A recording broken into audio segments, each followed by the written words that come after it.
Thank you for taking my call. I was listening to you earlier talk about asking Protestants, how can you be sure you're interpreting Scripture correctly? And I could easily see someone coming back and saying, well, you believe your church is infallible, but every time your magisterium comes out with a new, document to clarify teaching, it's a big controversy in the church about how to interpret this. What's the meaning? Let's pick apart the wording and the phrasing and get the context. And they'll say, well, that's exactly what we do with the Scriptures. So my question is, how do we respond to a Protestant who comes back at us and says, well, I can only be just as sure that I'm interpreting the infallible Scriptures correctly as you can be sure that you're interpreting your infallible magisterium correctly? Okay, this is and this is a response you will get eventually, because it's the only response that makes even partial sense to the question of, are you an infallible interpreter of Scripture, that a Catholic can and should always ask each and every Protestant that they dialogue with. But here's the thing. Number one, by saying that, they're basically conceding your point.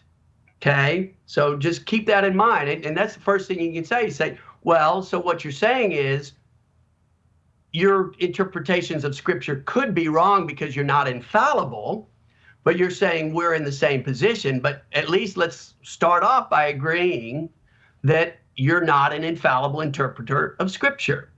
Okay, so make that point. Number two, make the point that, well, the difference between the two is that as a Catholic, I have people who can actually explain what it is they're saying. As a Protestant, I read the Bible, and the Bible cannot talk to me. If I have a question, what is the Bible saying? What is Paul saying here in Romans 11 or Romans 9 or what? The Bible itself tells us there are parts of the Bible that are difficult to understand. So can I ask the Bible a question and have it answer me? No, I can't. So the Bible cannot explain itself. The Pope can explain himself. The Pope, when he issues a document, we can look at it, and like you said, there might be controversy, but the fact of the matter is that there has been no doctrine. People are saying, oh, the Pope, for example, with the document about the blessing of same-sex couples. Well, yeah, big controversy. Number one, if you read the document, every blessing example in there is a blessing of an individual. So there's that. Number two, the document itself says this is a pastoral matter. It's not doctrine. So we have 2,000 years of history where not a single doctrine has been contradicted by a later teaching. All the doctrines we have all fall in order. So there's that. No contradictions in our doctrine over 2,000 years. There may be contradictions in people's misunderstandings of this doctrine or that doctrine, but if there is what seems to be a contradiction, then someone is getting it wrong. There's a misunderstanding, misinterpretation. And what do? Well, you look at the history. What's the history? Where's the authority? But going back to the difference between Protestant and Catholic, number one, the Bible cannot respond to your questions.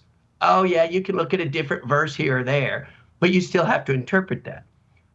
I have a bishop, a priest, a pope who can and does respond to questions. Secondly, you can't say we can't be infallible in any of our knowledge. I can infallibly teach that 2 + 2 = 4. I'm infallible in teaching that. And if I go to math class and they tell me the derivative of x squared is 2x, that's infallibly taught. So there is knowledge we can have that is infallible knowledge. We can teach it infallibly. And the teachings of the doctrinal and moral teachings of the church fall under that. Yeah, again, people may contradict what we say. We may have Catholics who say, well, no, women should be priests, or, well, contraception should be acceptable. You always go back to what the church actually teaches and has taught. It's easy to find, easy to discern. Look in the catechism, look in the papal encyclical.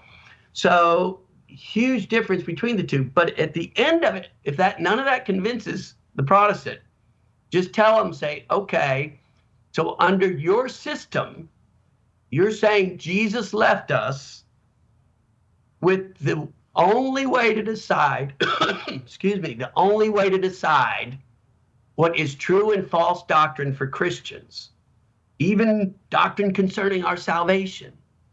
The only way to decide is your fallible opinion versus my fallible opinion. And the one who makes the best argument, whether they're right or not, but the best argument wins the day. Is that how you think Jesus left us?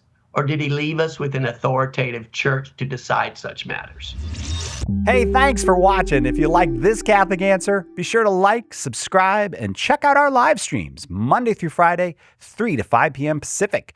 Or find the episode after on YouTube, your favorite podcast platform, or our Catholic Answers app.